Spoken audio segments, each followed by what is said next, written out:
Now, here's the thing. This wasn't really that bad. You know, honestly, I don't know what happened exactly. But at the same time, it makes me think that it wasn't actually his money for the reason of this next part.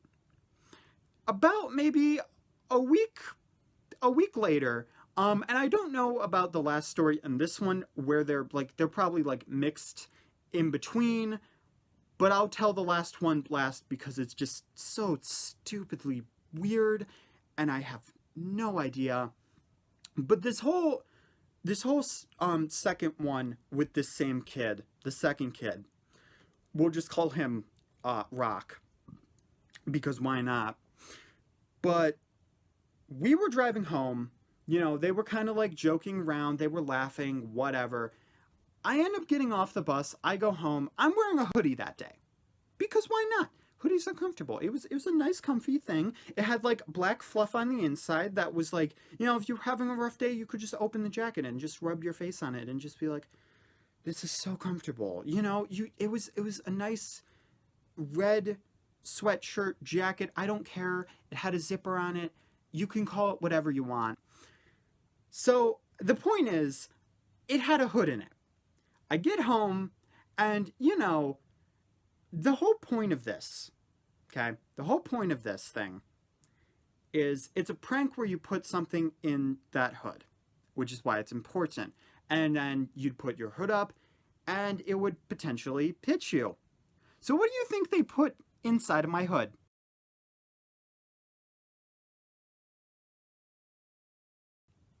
Do do do do do do. Okay, no, that's copyrighted. So I can't actually do that. But, but here's the thing: you could put anything in that hood. What they put in there was broken glass because technically, a broken CD case is broken glass. Yeah, an ex friend of mine on the bus decided, hey, as a prank, as a joke, for the memes, for the lols, let's put some broken glass in his hood. Thankfully, I ended up catching this and I told my mom, which I'll tell what resulted in that just because I don't know if this last story involves this. But you could imagine, while this kid was a pain in the butt, you could think, oh, well, he used to be a friend, so he wouldn't be that bad anymore, right? Like he'd be good after those two instances. No, there was this big kid on the bus that nobody wanted to sit by because I'm sorry. I'm sorry if this guy's watching. You did not smell nice. You were very big. He always sat on the outer side. You'd always have to sit like by the window, so he would crush you. And it wasn't like he was a nice guy. He was a pain in the butt. Like, oh my gosh. And you know what? For the ironic rock theme, I'll just call him Pebble. Sure, why not? So, because no one wanted to sit by this guy because he was big, he was awkward, I decided, okay, you know what? I've already been crushed. I've already been very uncomfortable because of him just sitting next to me randomly. There's other spots on the bus, mind you, but no, this guy just has to sit by me and like not be quiet and just say these really weird things to me. So I decide, okay, I'm gonna put my backpack here. Because if my backpack's here, I usually like to do homework on the bus, just take it out, and then be like, okay, get my homework done, I'll get home, and I won't have as much homework to do. So, to get the stuff out, you have it on the seat.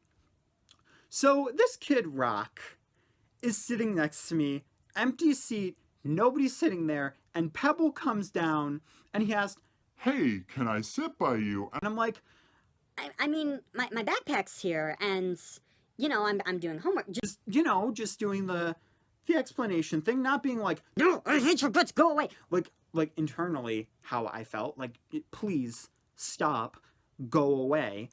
That's not what I said, and I swear to you, Rock ended up being next to me and saying, Oh, I'm gonna tell the teacher that you're bullying him. which, mind you, literally, he just told Pebble that he can't sit by him when there was an empty seat. I am a socially awkward person. I have anxiety, I have paranoia, and he knows this. He's playing off of this. He's playing off the fact that he knows that I have a disability so that this kid would sit by me, which he knew nobody could stand. To make it worse, I was trying to be friendly, but here's the thing, I ended up, saying something because he said something weird, and this memory sticks out so clearly in my brain. He literally said to me, Don't talk to your mother like that. I'm just gonna let that sink in. A random kid that I have no idea who he was sits next to me and says to me, Don't talk to your mother like that. this was the whole 15-minute ride, people. That's what I had to deal with for 15 minutes. Yeah, so at some point in there, I ended up deciding, and my mom told me, you know what, you gotta go to the counselor. I went to the counselor, I talked to the counselor, and when the counselor asked, what in the world are you thinking calling him out for this?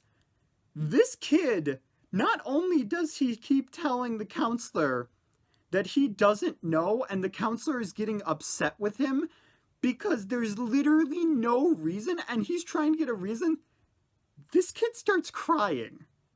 I'm not even kidding you. Even though, because he has no idea why he did it, just to bother me, just to poke at me, he ended up crying because he didn't actually have an answer of why he was doing it. The only reason I'm smiling here the whole time is because of how stupid, how inconsiderately inconsiderate this story is. He could have literally just let everything be.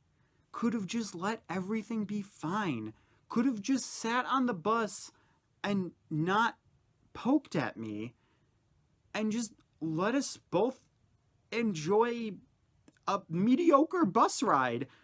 But instead, I had to get somebody that was authoritative in there. And I didn't want to do that, but I had to. So there you go. If you were ever wondering... Good job, Self. Good job. If you're ever wondering, why does Spins dislike the bus so much? Long story short, that's why.